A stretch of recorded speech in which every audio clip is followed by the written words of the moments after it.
Hey, mommy, look at that. Hi, it's Christine and the rest of my family. A fact about me that's not very interesting is coat hangers are my pet peeve. Cannot stand coat hangers, so I only use one kind.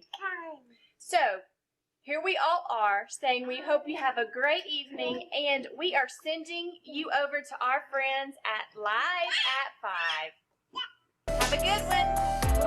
Bye-bye. Oh, Christine, that was so nice. Thank you so much. That was fun to record. I'm sure it was. So, hi everyone, it's Shelly. It was part of the PAC team today, and I know you're probably used to Alejandro leading on Mondays, but we decided to change things up a little bit today. So, anyway, keep sending your videos. We love seeing them. They really help us get set in a way right before we get ready. And sorry if we're not on Facebook. We've been having some Facebook challenges again. So I know that Carrie or somebody will send a note. Hopefully some folks will come over. And then maybe you'll see this a little later. So, wow, what are we going to do this week? Let me share my screen. And of course, I'm not ready. I thought I was. Give me a second. I had it all set up. Okay, so today and this whole week, we're going to explore the ODJ. And people are like, what the heck's the ODJ?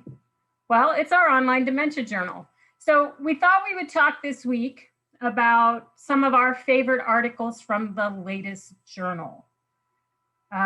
So I'm going to ask a question though of you guys. So how often does this journal come out? Anybody? Once a monthly. Once a month, right? And what's some unique things about this journal from your perspective?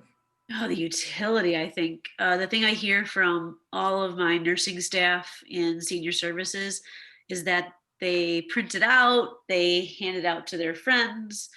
There's always something that's just a handy tip that they can use on it. Oh, okay. So some handy tips. That's great. Yeah. So what have any of you guys noticed any changes in it recently? I noticed that we added in another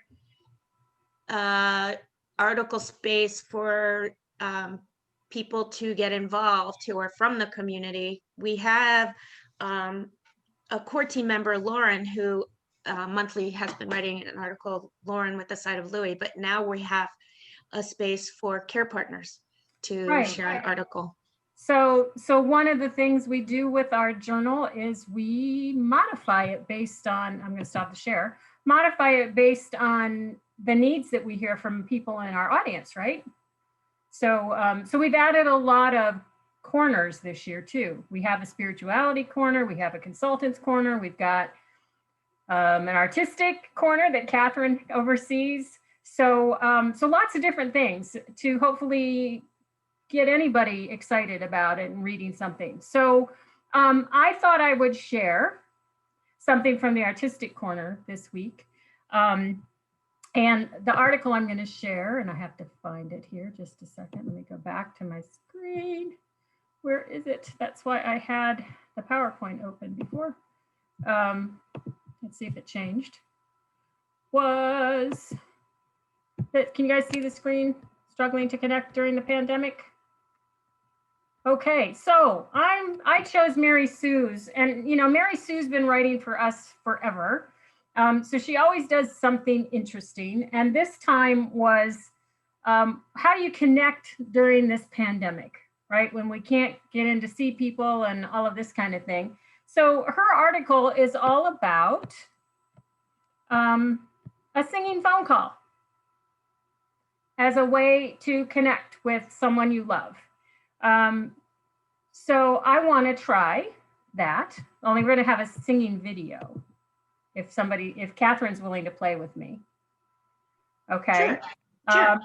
So we can't both be singing at the same time because we're on Zoom. So that's the one piece that doesn't work in the phone call. But I was thinking if I start a line, you could finish the line and then we'll see how far we can go. How's that? Oh, all right. We'll give Let's it a go. shot. Okay. Is one of us living with dementia?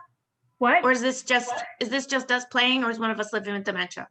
Well, why don't you, let's just play and see. All right, 'Cause let's I just don't play. even know if you're going to know this song. I think you know this song, but Okay. okay. Somewhere over the rainbow, Way up high. there's a land that I heard of. Once in a lullaby. Ah, okay. We could keep going, I know. All right. So, how was that for you, Catherine? What did that do as you soon started singing that song? It made me feel really good. Made you feel good. Okay. It made me think of old times. Old times. Okay. What about All kinds of, it sparked so many memories on so many levels for me. Right. So what about the rest of you guys? What were you thinking of when you heard us start singing that song? Y'all are both so talented. I just wanted to hear more. I did not want you to stop. Thank you.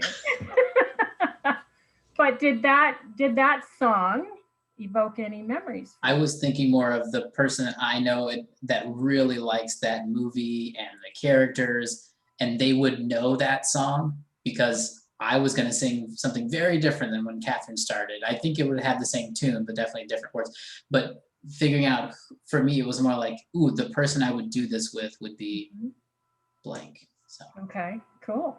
Yeah, anyone else? Beth?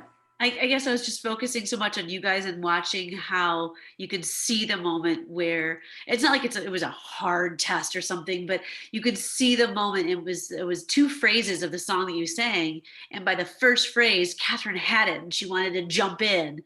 And I, even with someone with a processing speed that's different than Catherine's, it might take those two phrases, but that moment of success.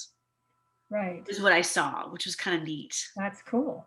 So what is it about, or what do we know about music and doing this kind of thing to connect with somebody? Oh, so you're asking why Catherine was so successful? Yeah, why was she so successful with this? Well, or anybody. I mean, if we did any, because, Mary Sue's article mentioned using songs like Let Me Call You Sweetheart, or My Bonnie Lies Over the Ocean, or those kinds of things. So why do you think she suggested that?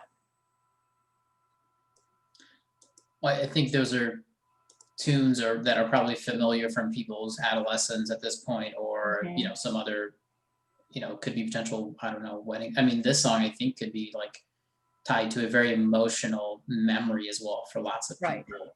So I think it's drawing back to that. The cool thing about this song is kids are still watching this movie. Right. So it almost doesn't matter if somebody's living with young onset dementia, or if someone's much older, if they were alive somewhere between, this came out in what, 39? 1939. The year my mom was born, that's how anybody after that is gonna, and even if they were born before that, it's just part of our American culture for the most part. Right. So it crosses over any age pretty much. Right. And when we were talking about our temporal lobes and different things that are preserved, what is it that we know? What's the gift? That right temporal lobe, right? Yeah, cool. All right, so that's kind of why Mary Sue brought this one. And so just thought it was an interesting way to look at one of the articles. So let me get back to my PowerPoint.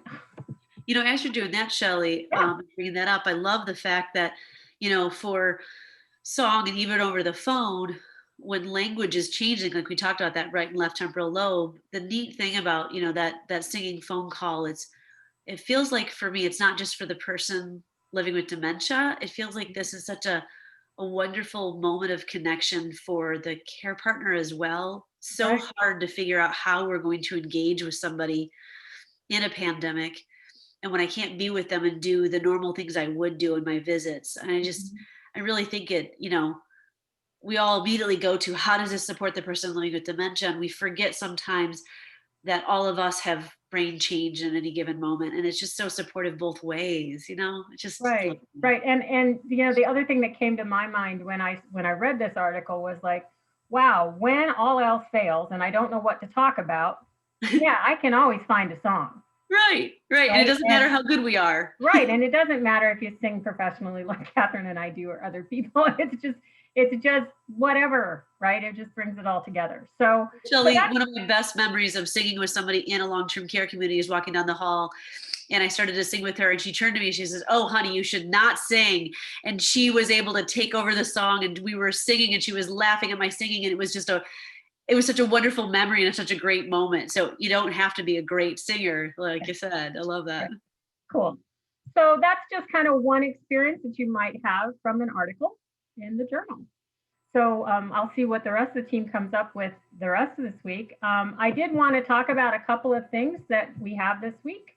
We've been talking about this every week about the champion courses. So this week on Friday, we have our Champion 2 course.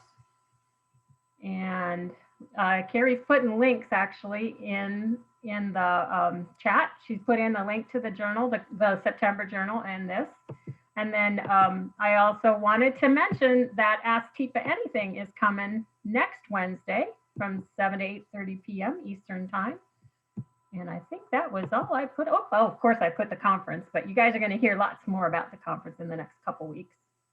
And as always, like us and so on. So thanks for being with us today and for being patient with us moving over to YouTube. And so I hope you have some time singing this week. Go home, sing to somebody tonight. Even if you do it on the phone or do it in the last comments. Well, if you're on East Coast time, you might be able to sing for your supper, you'll get breakfast. I don't know that song. Sing for your supper? Mm-hmm. Never heard that one. I'll bet some of our folks might know that. Probably, yes. My favorite is just look up Mel Torme, Sing for Your Supper. Well, then he does a medley. Oh, it's fantastic. All right, guys, thanks for being with us, and we'll see you tomorrow.